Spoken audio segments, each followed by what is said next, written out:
Temple. Senators Mercer and Ahmedvar, thank you for the kind invitation to be here today. I'm here in my capacity as Chief Corporate Responsibility Officer at PwC Canada. In this role, I oversee the team responsible for helping PwC build trust in society and solve important problems. Together with our people across the country, our clients, and our communities, we tackle complex social, environmental, and economic issues, bringing our skills, our capabilities, and our thought leadership to life to add a voice to those who often can't. Within Canada, PwC has more than 6,700 partners and staff in locations coast to coast.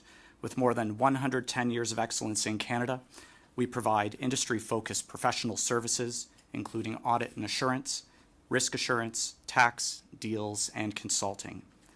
To help the Canadian not-for-profit sector and to help them face emerging issues, we also have a dedicated team of practitioners and advisors working closely with these thought leaders around strategic guidance.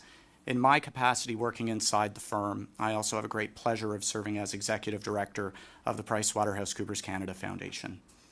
I applaud the committee's work in examining the federal and provincial laws and policies governing charities, nonprofit organizations, foundations, and other similar groups, and commend you on the examination of the impact of the critically important voluntary sector. With a specific focus on how this social purpose sector is funded in my role within a company, I would offer the following observations to reinforce what we have heard today and to reinforce this from a business lens. We know that Imagine Canada defines this social purpose sector as being comprised of registered charities, public benefit groups, not-for-profit organizations, and social enterprises. Together, they account for over 8% of GDP and face a growing social deficit, which we have heard will amount to upwards of $25 billion over the next 10 years. Yes, this deficit is calculated using the difference between the demand for social services and the realities of a fragile financial sustainability given aging populations and questions around how we engage a new and emerging demographic across Canada.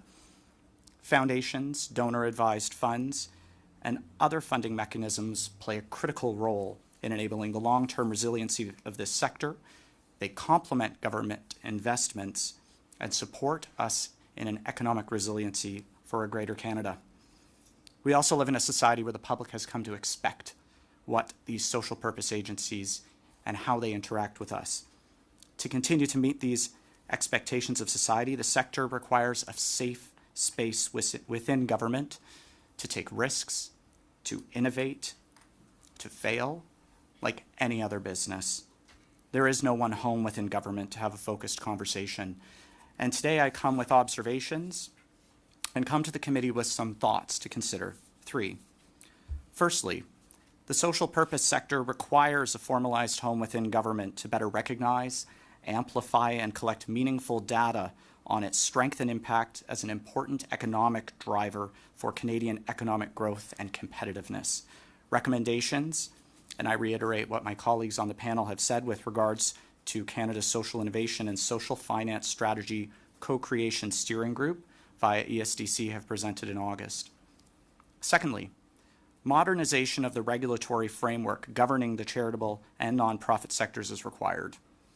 Specific attention can be paid to addressing the definition of what constitutes charitable purpose versus activity, and the mechanisms available to public, private, corporate foundations to work with entities that are fulfilling public benefit but are not currently qualified donees.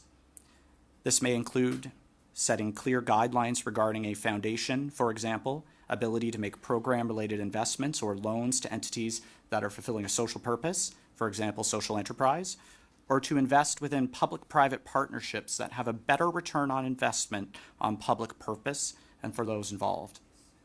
Lastly, the competitiveness of a pan-Canadian data strategy and framework is required, which we have from others here on the panel today.